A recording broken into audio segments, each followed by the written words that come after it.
Hello, this is the case study for AEP 858 VA. I am Evan Manning, and the case study was entitled The Truman Elementary School. The first thing we wanted to isolate here was the overall encompassing standard that we were asked to question, which was PSEL Standard 8. An effective educational leader engages families and the community in meaningful, reciprocal, and mutually beneficial ways to promote each student's academic success and well-being. I think that this standard really is at the heart of what it is that we are trying to do here throughout the process.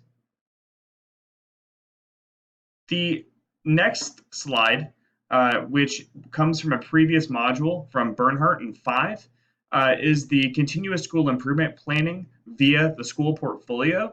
And I think isolates some central themes that both were discussed directly via the rubric, but also sort of came into my head throughout this process, which is talking about who we are, how we do business, where we are now, why do we exist, and where do we want to be. And I think it's these questions that drive cultural change as far as what happens in the school, which is at the heart of what needs to happen in order to fix Truman Elementary School.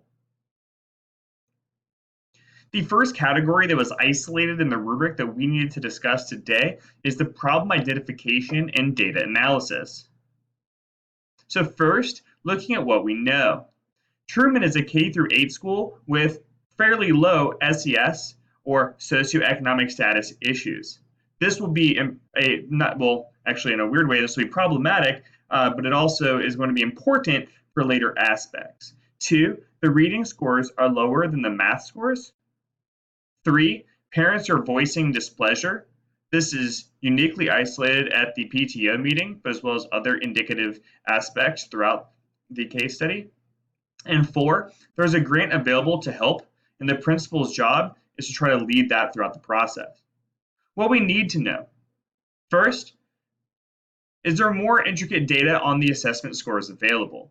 This is really important because the data that we get at the end of the case study shows the overall numbers for all students without demographics and without standard deviations given, which, as we learned in previous modules, is important to really get a better sense of where the middle is and through one standard deviation where that other 30% lies as far as remediation or push for an increased rigor. And when we don't have that application data, it becomes hard to actually look at a specific solvency mechanism. 2, do we have data for other district schools? The information given isolates that there are a number of elementary schools and middle schools throughout that K through 8 age group. And with knowing some of their data, it can get us a better look at, is this an isolated issue that's Truman specific, or is this a larger community issue that we need more outside or external help in solving? And 3, do we qualify for the grant via need? Part of the application process that was given in one of the documents in the case study was talking about what the main justifications were for the grant. And one of them was need. And the SES that was isolated, in my opinion, is fairly low. And there wasn't exactly a table to know directly. You just have to list it and see what would happen. So that'd be something that you'd want to look into with more information. I think an overall central question is, can the grant proposal be enough to change the culture? Even having the grant proposal is great. I think it buys time. I think it does a lot of possible things for giving resources. But if the culture itself doesn't change between staff, between the prioritization of what the staff needs to do, between the students in the classroom and the parents' perceptions, which we'll get to later, perceptual data, then the grant in and of itself isn't a solution. It's merely an increased means or a mechanism for that solution to work if the culture changes. And that becomes important. Category 2 is the proposed plan of action with appropriate strategies for implementation. Here, we have 3 steps that needed to be isolated, and they were supposed to be warranted with evidence from either this specific case study or prior information taught in modules.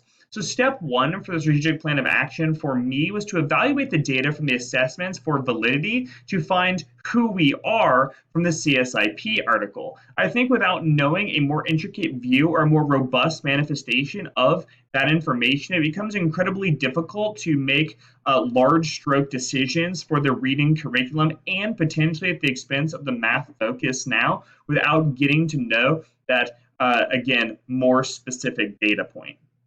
Step two is a demographic data analysis, both for the grant and cultural improvements. This came to me from the Vanderstelt article in 2014, which talks about how demographic data is uniquely important when dealing with, especially when there's large step issues with large groups of the population, which we're seeing was indicative from the numbers that we had offered in the data collection. What we didn't get was any sort of a demographic lens to view that through, which leads to some problems both with how the culture is actually being taught in the school and with the different subgroups or community issues that could be there. So we really need those both for justification for the grant proposal to try to increase the ability for the school to get those awards, but also just to show that cultural improvement of the importance that the school finds, the priority of those individual demographics, and to try to show that that culture needs to be and is trying to be improved and is being open for all. Step three is the perception data analysis from parents and community and open communication of need. This is, again, a two-part issue. It doubles for the grant proposal. Yes, you need to have that data in order to show and justify need and the community adoption, but you also need to improve the culture and the prioritization of the need from increasing the reading from the perception of the admin team and the students and the staff towards the parents, and in the best possible way, a back and forth communication avenue being opened up. And again, this was from Bernhardt in 15 that isolates the unique, purpose of or importance of perception data before solvency mechanisms can be reached. Next, we have category 3, where we resolve the issues based on promoting the success of all students. There needed to be 3 warrants of success for all students here. First, students need to buy in order to care if parents are in as well. And again, the perception data here has to solve. When the students have to give their own data how they feel, and they feel like they're a part of the solution, that can increase the willingness for them to buy in, which is important for the assessments at the end, but also for the daily increase of the amount English is going to be taught. Again, when you look at the independent advisor wanting to increase how much English is being taught and the way that it is being done, chunked and not group led, that becomes something that the students are going to have to become a part of and really buy into if more student led or small group settings are given, and they need to be able to buy in, and that can only happen if they see the purpose and that their perspective is being utilized, with which the perception data solves. 2, we need to have a fallback plan in case the grant proposal fails.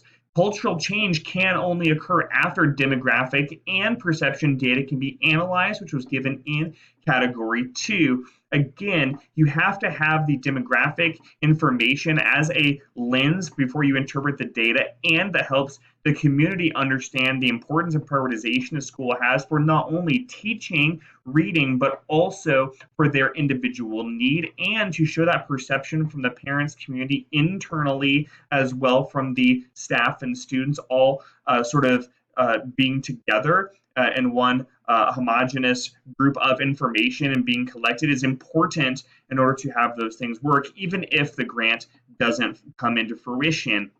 And 3, accurate measures of all student scores as specific as possible for need allows for potential plan of action to occur for legal standard deviation students. And again, that's left and right standard deviation students. That's really important. And that's something that we talked about in prior modules, where the bell curve comes up and you hit that 66-ish% of the middle, and that's nice. But when you go out even one more standard deviation, you hit 95 with 15% left, meaning the remediation students, and 15% right, meaning the students need an increase of rigor to be isolated, leaving only 5% where you have to go to that second standard deviation. And that's really important here because until you know where those students lie, it's hard to know where to utilize the money that would come from the grant proposal, as well as what sort of individual mechanisms or logistics need to happen from the admin team in order to help student success at those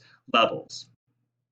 Next was category 4, debriefing the problem by reflecting on what you were thinking, feeling, and valuing, and by identifying issues that are unresolved or open to further investigation. So they asked for 3 each here. First, thinking. I'm thinking the independent advisor matches my feelings. As the head principal, they talked about how I had those same feelings going in, but to have the independent advisor sort of agree with me makes me feel like the cultural direction that I want to go is correct. Next, I'm thinking, is the grant going to be the golden ticket? Again, we're needing it to be that way, but it really has a lot of thoughts there and a lot of logic that needs to go into that planning process. And 3, I'm thinking the culture has been lackluster and needs a boost. And again, that falls on my shoulders as the head principal as well for that leadership position. Next is unresolved or open questions. The truth about the scores. Again, we need to have more input and more specificity there. 2, the truth about the community. A PTO meeting will always have low feedback. It's sort of the old Amazon feedback analogy where things get lower feedback than you would think because no one who just thinks, yep, that's exactly what I was supposed to buy, it was fine, goes on there to put the review. But anytime it's not what you wanted, then the feedback is negative. So it becomes a lower percentage than actually it should be. And we're questioning whether or not that's true with the PTO question there. Again, happy parents don't roll into PTO meetings to complain. It's the ones who know that they have an issue. So again, some of that demographic and perception data can solve that here, but that's unresolved. And 3, will the staff revolt? Again, you're going to be calling out from the independent advisor's perspective a lot of English teachers and saying that what they're doing is not enough, and that's going to put a lot of pressure there. As far as feelings, personal unsafe. Is this a one-term fix? Meaning, with the amount of change that need to happen, am I going to last through that process? 2, nerves. Again, parent outrage is very public, and that's a very nervy situation. 3 is skeptical. Will it work? Will we get the grant? Can that be the solution? And lastly, valuing. Shared culture, student improvement, and communication are 3 values here that are going to be exceptionally important through the improvement continually for student achievement here. Category 5 is providing evidence, specifically for external factors, which I input the green quote here. I thought that was really important and isolates the thesis here. Moving forward, again, is talking about external pressure and that component 1 of impact teaching and learning for all student groups. First, academic testing gives finite data, which can be given to external groups and to communities at large. 2, independent observer gives tangible solutions, which again allows us to not feel like we're generalizing students and making things personal to them, which hopefully solves back some of that external pressure from external subgroups. And 3, communication with parents and staff is mandatory. This changes cultures both internally and externally, as well as distributes responsibilities so no one feels like you're getting individually called out. The staff will feel the most pressure of being called out, but if the administrative team also takes pressure there and shares with parents and students alike, hopefully that shared responsibility reduces a large scale impact there. Next was component 2, establishing outside dialogue with decision makers. First, keeping up to date on the grant proposal. I think that's both a cultural shift and it buys time. The sort of red herring or golden goose effect here of the grant proposal sort of eases tensions and says, look, we're working towards something, which I think could be important. And obviously, we hope it works as well.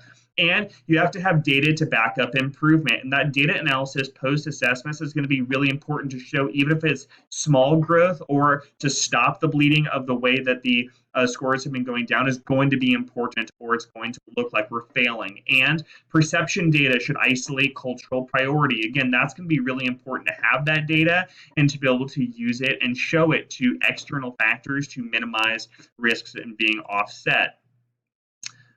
So thank you for your time. Hopefully that has isolated all of the necessary requirements throughout this learning process. And I leave you with the references of some of the specific quotes that I have used. Thank you, and have a great day.